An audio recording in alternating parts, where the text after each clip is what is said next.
లేదు, అది government meeting కాదనుకుంటా నాకు తెలిసినంత వరకు. మరి గవర్నమెంట్ మీటింగ్ ఐడియా లేదు నాకు. బట్ పిలవలేదు, నన్ను పిలవలేదు, అందుకని వెళ్ళలేదు. ఎవరైనా వెళ్ళొచ్చు, గవర్నమెంట్ కానీ లేకపోతే ఎవరైనా ఇండివిజువల్స్ ఎవరైనా తీసుకుంటే, పర్మిషన్ తీసుకుంటే వాళ్ళ తాలూకు వాళ్ళని తీసుకుని వెళ్ళొచ్చు. తప్పలేదు. ఇండస్ట్రీగా వారు పరిగణిస్తామా లేదా అనేది ఇండస్ట్రీ ఇష్టం, లేకపోతే వాళ్ళ ఇష్టం. ఇండస్ట్రీ అంటే నా ఉద్దేశంలో ఛాంబర్ ప్రెసిడెంట్ గారు ఉన్నారు, కౌన్సిల్ ప్రెసిడెంట్ గారు కూడా ఉన్నారు అక్కడ. సో ఛాంబర్దా అనుకుంటే ఛాంబర్ది కాదని తెలిసిన తర్వాత నేను అడిగితే వాళ్ళని కూడా ఇంక్లూడ్ చేసుకున్నారు వాళ్ళు. ఒకరి వల్ల ఇండస్ట్రీ మోకరిల్లిందని చెప్పేసి అన్నారు. దాని గురించి ఏ ఒక్కరో నేను చెప్పలేదు కదా. చెప్పలేదా ఒకరి వల్ల ఏం జరిగిందండి? అంటే చాలా జరుగుతూ ఉంటాయి అమ్మా. ఇప్పుడు అది అని కాదు, మనం ఇండస్ట్రీలో ఉన్నవాళ్ళం ఇండస్ట్రీ అని ఊరికే మనం నాలాంటి వాళ్ళం కేకలేస్తూ ఉంటాం. కానీ మీరు ఇండస్ట్రీ అంటారు. ఏది ఇండస్ట్రీ? నేను ఇండస్ట్రీయా, లేకపోతే మీరు ఇండస్ట్రీయా, లేకపోతే ఎవరు పలానా నెంబర్ 1 హీరో ఇండస్ట్రీయా, నెంబర్ 1 హీరోయిన్ ఇండస్ట్రీయా, నెంబర్ 1 డైరెక్టర్ ఇండస్ట్రీయా, లేకపోతే ఛాంబర్? మా లెక్కలో ఏంటంటే ఛాంబర్ ఒకటే ఇండస్ట్రీ. ఛాంబర్లో పెద్దవాళ్ళు ఉండొచ్చు, చిన్నవాళ్ళు ఉండొచ్చు, వాళ్ళకి పాపులారిటీ ఉండొచ్చు, ఉండకపోవచ్చు. వాళ్ళు రిప్రజెంట్ చేస్తారు. ఎందుకంటే chamber represents production sector, studio sector, exhibition sector, అట్లాగే studio distribution sector, plus movie artist association, federation కూడా దానికి ఎఫిలియేటెడ్. అంటే వాళ్ళు మనకు డైరెక్ట్గా సంబంధం లేకపోయినా వాళ్ళు మనకి ఎఫిలియేటెడ్ బాడీస్. అందుకని అందరినీ సమన్వయం చేసుకుంటానికి ఛాంబర్ ఉంది. ఏది వెళ్ళినా కానీ గవర్నమెంట్ని కలవాలంటే ఛాంబర్ని కలవాలి. అందుకని నిన్న మీరు కలిసిన మీటింగ్ అంటున్నారు కదా, దానికి ఎజెండా లేదు. దానికి ఒక ఎజెండా ఉందంటే ఛాంబర్ పెట్టి ఉంటుంది. అంటే మనం ఇండస్ట్రీ కలిసినట్టు. ఎజెండా లేకుండా కలిస్తే పర్సనల్గా కలిసినట్టు నా ఉద్దేశంలో. లేదు పర్సనల్గా కాదు, పలానా వాళ్ళు చేస్తున్నారంటే నేను అనుకోవటం అది ఎఫ్డీసీ చైర్మన్ గారు పిలిచినట్టున్నారు. సో వాళ్ళు పెద్దవాళ్ళు అందరూ సోకాళ్ళు నిజంగా అందులో ఇవాళ సినిమా చేస్తున్న వాళ్ళు అందరూ ఉన్నారు, పెద్దవాళ్ళు అందరూ ఉన్నారు. సో ఇండస్ట్రీ కొంతవరకు అనుకోవచ్చు. రన్నింగ్ ప్రొడ్యూసర్లు, రన్నింగ్ డైరెక్టర్లు, రన్నింగ్ యాక్టర్లు అందరూ ఉన్నారు. వాళ్ళు మాత్రమే వెళ్ళారనేది ఒక పేరు చెప్పకుండా అదే చెప్పాను. సార్, ఇండస్ట్రీకి గవర్నమెంట్ మధ్య బాగా దూరం పెరిగింది. ఇటీవల జరిగిన కొన్ని ఇన్సిడెంట్స్ వల్ల ఆ దూరాన్ని తగ్గించుకోవడం కోసమే వీళ్ళందరూ అక్కడికి వెళ్ళారంట. నేను కూడా అదే అనుకున్నాను. అంటే వెళ్తే మంచిదే కదా. ఇప్పుడు నేను ఆల్రెడీ మొన్న పెట్టిన వీడియోలో పెట్టాను. పెద్దవాళ్ళంతా వెళ్ళి ముఖ్యమంత్రి గారితో మాట్లాడి చేసుకోవాలనుకున్నాను. దానికి వెళ్తున్నారు, సెట్ అయిపోతున్నాను అనుకున్నాను. నిజంగా సెట్ అయిపోయాను. నిజంగా అయితే ఆ ఇష్యూ వరకు అయితే సెట్ అయిపోయాను. వీళ్ళు మాట్లాడలేదా అనేది పక్కన పెడితే ఇష్యూ సెటిల్ అయిపోయాను. దాని గురించి ఎవరు వీళ్ళు కానీ వాళ్ళు కానీ మాట్లాడకూడదు అనే నిర్ణయం తీసుకున్నట్టున్నారు. ఇది మాట్లాడలేదు. ఎందుకంటే ఇట్స్ ఇన్ ద కోర్టులో తేల్చుకుంటాం అనేది వాళ్ళకి వీళ్ళకి ఒక క్లారిటీ వచ్చేసింది, గవర్నమెంట్కి కానీ ఈ పార్టీకి కానీ. సో ఇక దాని గురించి క్లోజ్ అయిపోయింది. ఓ సంతోషం ఏంటంటే ఆ గొడవ వదిలిపోయింది కదా, ఇంకే గొడవ పక్కన.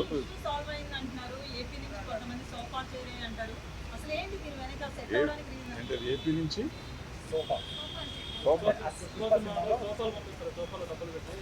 నేను సినిమా చూడలేదు. మన ఊరిలో తెలియని అడిగితే నాకు కంగారు పడతాను. ఇప్పుడు రేవంత్ రెడ్డి గారు గద్దర్ అవార్డ్స్ ప్రకటించారు. ఆ పేరు ఇష్టం లేకనే చాలా మంది దూరంగా ఉన్నారు ప్రభుత్వానికి. ఎవరు దూరంగా ఉన్నారు, ఎవరి దగ్గరగా ఉన్నారు? ఇప్పుడు నేను అందరూ వెళ్ళారు. అంతకుముందు గద్దర్ అవార్డ్స్ ఉన్నప్పుడు మేము కొంతమంది వెళ్ళాం. మేము ఇండస్ట్రీయా, నిన్న వెళ్ళిన వాళ్ళు ఇండస్ట్రీయా, లేకపోతే ఉన్న ఛాంబర్ ఇండస్ట్రీయా, ఇట్లన్నీ మాట్లాడుకుంటూ పోతే అనవసరం. ఇప్పుడు మనం దేన్నన్నా పెంచుకుంటూ పోదాం అనుకుంటే పెంచుకున్నా వచ్చేది ఏం లేదు. అల్టిమేట్గా ఇవాళ సినిమా తీసే వాళ్ళది ప్రాబ్లం. వాళ్ళు తేల్చుకోవాలి, వాళ్ళు ఏం కావాలి అనేది వాళ్ళకి కావాలి, మనం కాదు తేల్చాల్సింది. సో వాళ్ళు ఏం చేసుకుంటారు, ఎలా చేస్తారు అనేది మనకు అనవసరం. ఇప్పుడు నిన్న వెళ్ళిన వాళ్ళైనా, మొన్న మేము గద్దర్ అవార్డ్స్ అని చెప్పి మీటింగ్ పెడితే అలాంటి వాళ్ళు మేము వెళ్ళింది అయినా కానీ మేము ఎవరూ సాల్వ్ చేయలేం. ఒక సలహా ఇవ్వగలం ప్రభుత్వానికి. ప్రభుత్వం ఆలోచించే విధానం ఏముంటే ఆ విధానం ప్రకారం పనులు ఉంటాయి. బెనిఫిట్ షోలు ఉంటామని స్పష్టంగా చెప్తున్నారు. నిజంగా బెనిఫిట్ షోలు అవసరం అంటారా? టికెట్ రేట్ అవసరం అంటారా? అంటే ఇది నేను 15-20 ఏళ్ళ నుంచి చెప్తున్నా. బెనిఫిట్ షో అనేది వెయ్యకూడదు. ఇది ప్రీమియర్ షోలు వెయ్యొచ్చు. ప్రీమియర్ షోలు మేము వేసేవాళ్ళం. నేను మొగుడు కావాలి లాంటి సినిమాకి 20-25 ప్రీమియర్ షోలు వేసా ఫ్రీగా. అక్కడ మన జనానికి మెడ్రాస్లో ఉన్న వాళ్ళందరికీ చూపించేసాం సినిమా. ప్రీమియర్ షో అంటే ఆల్మోస్ట్ ఫ్రీగా చేసేవారు. ఇప్పుడు ప్రీమియర్ షోలు అంటే దాన్ని డబ్బులు చేసుకున్నారు, దాన్ని క్యాష్ చేసుకున్నారు. అది మొన్న అంతకుముందు వీడియోలో నేను పెట్టాను. మనకి సినిమాకి తేడా వచ్చేది ఒక 100 కోట్లు. హిట్ సినిమాకి, ఫ్లాప్ సినిమాకి అయితే ఫ్లాప్ అయితే ఏ రూపాయి తేడా రాదు. టికెట్ రేట్ పెంచినా తేడా రాదు, టికెట్ రేట్ తగ్గించినా తేడా రాదు. సో ఈ పెంచిన 100 కోట్లు వచ్చిందంటే 1000 కోట్లు చేస్తున్న సినిమా. 1000 కోట్లు చేసిన సినిమాకి 100 కోట్లు దగ్గర కొంపే మనది. ఎందుకంటే ఇలా 500 కోట్లు మించి సినిమా తీయలేం మనం, ఎంత ఖర్చు పెట్టినా కానీ. అంటే 1000 కోట్లు చేస్తే ఆయన 500 కోట్లు ఆల్మోస్ట్ ప్రాఫిట్ ఉంటుంది. 100 కోట్లు తగ్గిన 400 కోట్లతో సాటిస్ఫై అవ్వమా, లేదు ఈ 100 కోట్లు కూడా ఆంధ్ర తెలంగాణ ప్రజల మీద వెయ్యాలా అనేది ఆలోచించుకోవాల్సింది పబ్లిక్ ఆలోచించాలి, ప్రొడ్యూసర్లు ఆలోచించాలి, ఆర్టిస్టులు ఆలోచించాలి, డైరెక్టర్లు ఆలోచించాలి. దీనికోసం మనం ముఖ్యమంత్రుల దగ్గరికి వెళ్ళి దేహి అని అడుక్కోవటం అనేది తప్పు అనేది నేను గతంలోనే చెప్పాను, ఇప్పుడు చెప్తున్నాను, ఎప్పుడు చెప్తాను. ఇప్పుడు మొన్న జరిగిన చర్చలు కేవలం పెద్ద సినిమాల చర్చలు మాత్రమే జరిగినాయి, చిన్న సినిమాలకు సంబంధించిన చర్చలు జరగలేదా? చిన్న సినిమాల నిర్మాతలు అంటున్నమాట అంటే ఇప్పుడు ఏ సినిమాలు అనేది ఏం లేదు. అక్కడ ఇంటర్నేషనల్ స్టాండర్డ్లో సినిమాలు తీయాలి అనేది మనకు ఉంది. ఆల్రెడీ ఇంటర్నేషనల్ స్టాండర్డ్ ఇవ్వాలి. పుష్పం ఉంది, మొత్తం ఆల్ ఇండియా రికార్డ్స్ అన్ని బ్రేక్ చేసింది.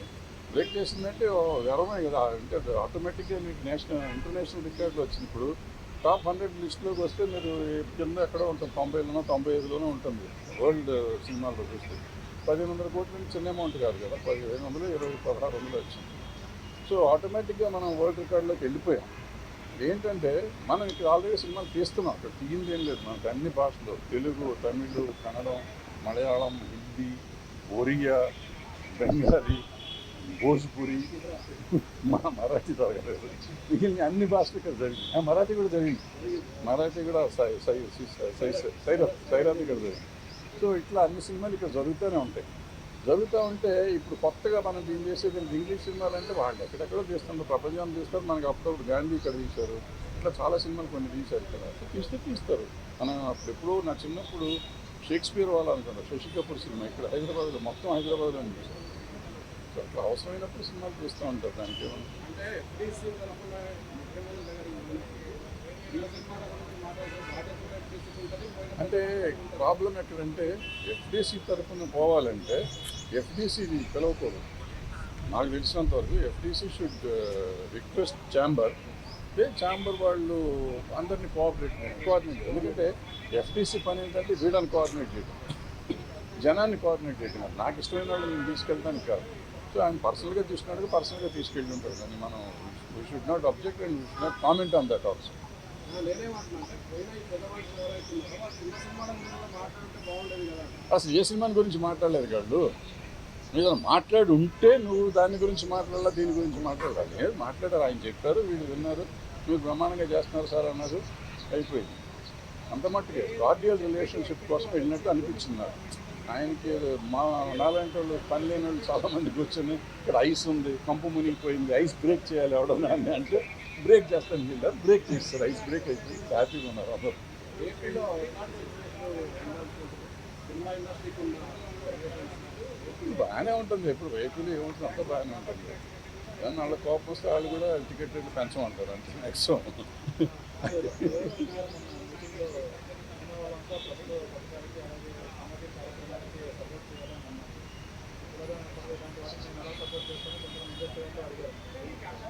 అవన్నీ అంటాం కానీ అమ్మా, ఇప్పుడు అల్లు అర్జున్ ఎప్పుడు నా చిన్నప్పుడే చేశారు. సుకుమార్ డైరెక్షన్లో సినిమా షార్ట్ ఫిల్మ్ చేశాడు, సామాజిక స్ఫూర్తితో చేసింది. ఎన్టీఆర్ ఏదో చేశాడు, చిరంజీవి గారు ఏదో చేశారు. గొంతు పోతుందా ఇంతకంటే ఎక్కడ అరుస్తాను, ఇంకా అరిస్తే తిట్టాను అంటారు మళ్ళీ. అల్లు అర్జున్ గారు సుకుమార్ గారు సినిమా చేశారు, షార్ట్ ఫిల్మ్ చేశారు, చాలా బాగా అద్భుతమైన సినిమా అది. అట్లాగే ఎన్టీఆర్ గారు రెండు సినిమాలు చేశారు షార్ట్ ఫిల్మ్స్ సోషల్ కాజ్ మీద. అట్లాగే చిరంజీవి గారు చేశారు. సో చేసే వాళ్ళంతా చేస్తానే ఉన్నారు, చేయట్లేదు అనేది కాదు. పుష్ప సినిమాకి కూడా అల్లు అర్జున్ గారు ఏదో సినిమా షార్ట్ ఫిల్మ్ చేసినట్టున్నారు డ్రగ్స్ మీద. సో మనం చేసే పని మనం చేస్తా ఉంటాం. గవర్నమెంట్ మంచి పని చేస్తా అంటే మనం సపోర్ట్ చేయడం తప్పే లేదు, చేసి తీరాలి కూడా. ఇట్స్ మన డ్యూటీ. మనం సినిమా చేసి డబ్బు సంపాదించడం కాదు, సమాజానికి ఎంతో కొంత వికాసం కలిగించే 1 minute 1 second మనం 1 minute మాట్లాడితే కొంప మునిగేది ఏం లేదు, చేసి తీరాలి. వాళ్ళు అడిగా అసలు నేను రేవంత్ రెడ్డి గారు పెట్టినప్పుడు నేను ఫస్ట్ అబ్జెక్ట్ చేశాను. అబ్జెక్ట్ అంటే నేనేమన్నానంటే మీరు సినిమా తీసినప్పుడు చేయండి అన్నారు. అది నేను అబ్జెక్ట్ చేసి ఆ రోజు చేసి ఈ రోజు కూడా చెప్తున్నాను. సినిమా తీసినప్పుడు కాదు, ప్రతి ఆర్టిస్టు దీని గురించి చేసేయండి ఒకసారి. సినిమాకి ఎందుకు చేయాలో చేసుకోండి. ఓ సినిమా ఏ సినిమాకి ఆ సినిమా కావాల్సింది చేసుకుంటా ఉండండి అని నా ఉద్దేశం. ఎందుకంటే అందరూ బాధ్యత ఉండాలి. నా సినిమా ఒక 4 ఏళ్ళు రిలీజ్ అవ్వలేదు అనుకోండి, నేను చెయ్యక్కర్లేదా? నేను కూడా చెయ్యాలి అనేది నా పాయింట్. ఎవరు చేసినా ప్రతి మనిషి, ప్రతి ఆర్టిస్టు, మార్కెట్ ఉన్న ఆర్టిస్టు, ప్రతి వాళ్ళు ఈ వీడియోలు చేయాలి అనేది మంచి ఉద్దేశం, మంచి పాయింట్లో అయితే చెయ్యాలి. అనవసరమైనట్టుగా చేయక్కర్లేదు, అవసరమైనట్టుగా చెయ్యాలి. సార్ అయితే మీటింగ్లో జరిగింది ఒకటి, బయటకు వచ్చి తీరాలు చెప్పింది ఒకటి అని బాగా వైరల్ అవుతుంది. ఏది వాస్తవం అంటారు సార్? నేను వెళ్ళలేదు కదా, నాకెట్లా వాస్తవం తెలుస్తుంది. మీ వాళ్ళ నుంచి చెప్పారు కదా. వాళ్ళంతా హ్యాపీగా ఉన్నామని చెప్పారు. బెస్ట్ మీటింగ్ అన్నారు. అంటే ఎజెండా లేని మీటింగ్ కాబట్టి డెఫినెట్గా బెస్ట్ మీటింగ్ అవుతుంది. ఎందుకంటే వీళ్ళకి ఒక పాయింట్ లేదు, వాళ్ళకి ఒక పాయింట్ లేదు. వాళ్ళు కొన్ని మంచి విషయాలు చెప్పారు, వీళ్ళు కొన్ని మంచి విషయాలు చెప్పారు కాబట్టి అద్భుతమైన మీటింగ్ అది. ఎవ్వరికి ఏ రకమైన బాధ లేకుండా జరిగింది, అద్భుతంగా జరిగింది. అయితే సీఎం గారు మాట్లాడుతూ 8 సార్లు మా దగ్గరికి వచ్చారు సినిమాల కోసం, మేము రేట్లు పెంచాము మీ గవర్నమెంట్ ఫామ్ అయిన తర్వాత, కానీ మీ నుంచి మాకు రిటర్న్ ఏం లేదు. కాదు, అది కాదు. ఆయన ఏమన్నారంటే నాబోటి పని లేని వాళ్ళు కొంతమంది లంచం తీసుకుని టికెట్ రేట్లు పెంచారు అని చెప్పారు అని మీడియాలో ఎక్కడో చెప్పారు. చెప్తే ఆయన 8 జీవోలు వేసి ఈ 8 జీవోల్లో ఎవరు ఇచ్చారో నాకు చూపించండి అని అడిగారు. నాకు తెలిసింది ఇది. సో ఎవరు ఇవ్వలేదు కాబట్టి అందరూ నోరు మూసి కూర్చున్నారు. ఫైనల్గా తెలంగాణ గవర్నమెంట్ తెలియదు ఇండస్ట్రీ అనుకుంటున్నాను. ఇండస్ట్రీ గవర్నమెంట్ దగ్గరికి వెళ్ళాల్సిన అవసరం ఏం పని ఉంది? వాళ్ళకి సమస్యలు ఉంటే వెళ్ళాలి. సమస్య ఏంటి? ఇప్పుడు నేను వెళ్ళిన సమస్య కోసం వెళ్ళలేదు కదా. నేను ఫలానా సమస్యకి వెళ్ళారని ఎవరినైనా చెప్పానండి ఒకళ్ళు. చంద్రబాబు నాయుడు ముఖ్యమంత్రి పవన్ కళ్యాణ్ ముఖ్యమంత్రి తీసుకున్నట్లు తెలంగాణ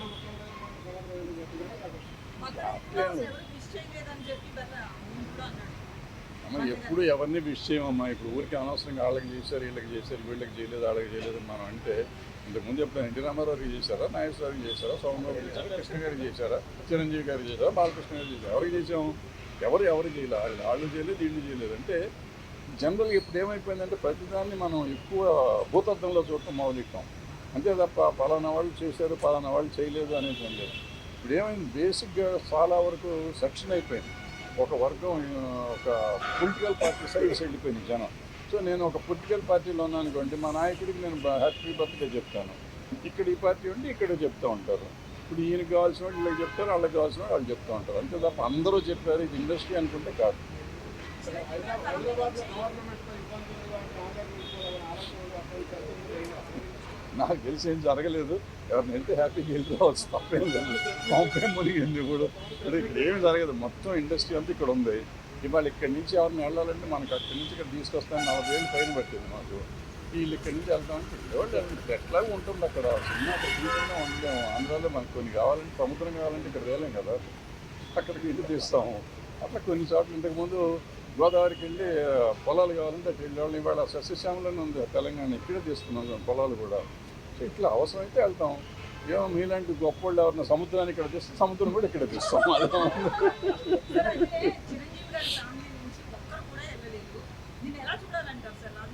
ఎలాగో చూడక్కర్లేదమ్మా, నాకంటే గొప్ప వాళ్ళు నేను వెళ్ళలేదు కానీ ఏం లేదు. అంటే ప్రాబ్లం వాళ్ళకి ఇన్విటేషన్ లేదేమో, ఉందేమో వాళ్ళకు ఉండే పనులు వాళ్ళకి ఉండి ఉండొచ్చు కదా. ఇప్పుడు పిలిచిన వాళ్ళంతా కంపల్సరీగా వెళ్ళాలని రూల్ లేదు. ఇక పిలవని వాళ్ళు కూడా పిలవకుండా వెళ్ళాలని రూల్ లేదు. పిలవకుండా కూడా కొంతమంది వెళ్ళి ఉంటారు. అట్లా అది లేదు, ఇది లేదు. సో డెఫినెట్గా వాళ్ళని గుర్తించి ఉంటారు, మీరు చెప్పినట్టు పిలిచే ఉంటారు.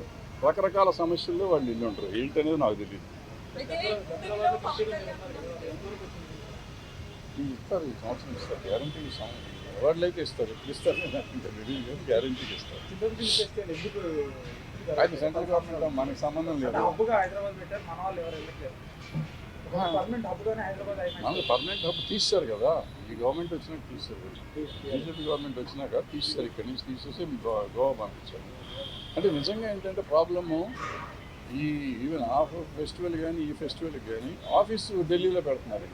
ఈ ఆఫీస్ ఎక్కడైతే హబ్ ఉంటుందో హబ్లో పెట్టాలి. వాళ్ళు పెట్టట్లు అక్కడ ఢిల్లీలో పెట్టి వీళ్ళ టికెట్లు, ఫ్లైట్ టికెట్లు, హోటల్కే డబ్బులు అయిపోతాయి. ఫెస్టివల్ ఫస్ట్ ఇవి ఉంటాయి కదా ఆఫీసులకే డబ్బులు అయిపోతున్నాయి. ఆఫీసర్లకి హోటల్ ఖర్చులు, ఫ్లైట్ ఖర్చులు. చాలా దుర్మార్గమైన ఇది. దాన్ని ఎప్పుడు మారుస్తారో ఆ సిస్టమ్ నాకు తెలియదు. మారిస్తే బాగుంటుంది. ఈ దేశంలో కొంత డబ్బులు మిగులుతుంది. ఇంకా FDC చైర్మన్కి భరత్ రాజు సఖ్యత బాగానే ఉంది. అద్భుతంగా ఉంది. నాకేంటి మా తమ్ముడే కదా. సంక్రాంతి సినిమాలతో ఇప్పుడు ఎవరైనా నాకు ఇండస్ట్రీలో ఉన్న వాళ్ళు అందరూ ఇప్పుడు మేము ఎప్పుడు వచ్చాము మా ఎన్టీ రామారావు నాగేశ్వరరావుతో చూసాను, నాన్నగారికి శోభన్ బాబు అందరూ తీసారు, నేను కృష్ణ గారికి నాన్న చూశాను. సో ఆ జనరేషన్ నుంచి వచ్చేసరికి నెక్స్ట్ జనరేషను వీళ్ళు వచ్చారు. నాగార్జున గారు, బాలకృష్ణ గారు, వెంకటేష్ గారు, చిరంజీవి గారు వాళ్ళు నా కాంటెంపరీస్. ఇట్లా వచ్చినాక వాళ్ళ పిల్లలు ఇప్పుడు హీరోలు అయ్యారు. సో వీళ్ళందరూ మాకు ఇండస్ట్రీలో మా పిల్లలు, నేను నా కళ్ళ ముందు పెరిగిన వాళ్ళు నాకు పిల్లలు. ఇప్పుడు నేను మనం తిట్టాను అల్లు అర్జున్కి మొన్న అది నేషనల్ అవార్డు వచ్చినప్పుడు మంచి సంతోషించాం. ఇవాళ 1600 కోట్లు చేస్తే సంతోషిస్తున్నాం. సంతోషమే. పిల్లలు కాబట్టి ఎప్పుడన్నా మనం తిడతాం, ఏమంటే వాళ్ళని హుషారు చేస్తాం. అరే తప్పురా, ఇట్లా చేయకుండా తప్ప, ఇట్లా చేయకూడదు, అట్లా చేయకూడదు అనే మాట చెప్తా ఉంటాం. అది మన తిట్టినట్టు కాదు, నెగిటివ్ ప్రచారం చేసి వీడి చంపేస్తాను, నిన్ను పొడి చేస్తా అని కాదు పాయింట్. నా వరకు నేను ఏంటంటే ప్రతిదానికి స్పందిస్తూ ఉంటాను. నాకు నచ్చింది. ఇప్పుడు నిజంగా చెప్పాలంటే ఫోన్ చేసి చెప్పొచ్చు కదా అని మీరు అడగచ్చు. ఫోన్ ఎక్కడ మా పిల్లలు ఎదిగిపోయారు, మాకు అందుబాటులో లేనంత లెవెల్కి ఎదిగిపోయారు. సో వాళ్ళకి నాకు వేరే మార్గం లేదు. నేను చాలా విషయాలు నిజంగా చాలామందికి నేను డైరెక్ట్గా చెప్పొచ్చు, బట్ ఎవరు మన మాట ఎందులో. బట్ నాకు తోచి నేను చెప్పడం అనేది నేను ఒక పాయింట్గా పెట్టుకున్నాను కాబట్టి నాలో నేను పెట్టుకోవడానికి నేను ఓ వీడియోలు పెడతాం మొదలెట్టా. ఫార్చునేట్గా కొన్ని వైరల్ అవుతాయి, కొన్ని దాని కాంట్రవర్షియల్ అవుతాయి, కొన్ని రకరకాలు అవుతాయి. బట్ నా ఉద్దేశం ఎవరిని హర్ట్ చేయటం కాదు, ఎవరిని ఏదో బట్టలోడు తీసాడు ఇటువంటి పెడతా ఉంటారు మన వాళ్ళు. నేను అటువంటిది ఎవరిని ఏమి చేద్దాం అనుకోను. నేను చెప్పేది ఏంటంటే మన పిల్లలు మన జాగ్రత్తగా ఉండాలి, మనం ఇట్లా ఉంటే బాగుంటుంది. ఎందుకంటే వీళ్ళు ఎదిగిపోయినాక కొన్ని మాటలు వినని పరిస్థితులు, కొన్ని కోటరీలు చేరి వాళ్ళు చెడగొట్టే వాళ్ళు ఉంటారు.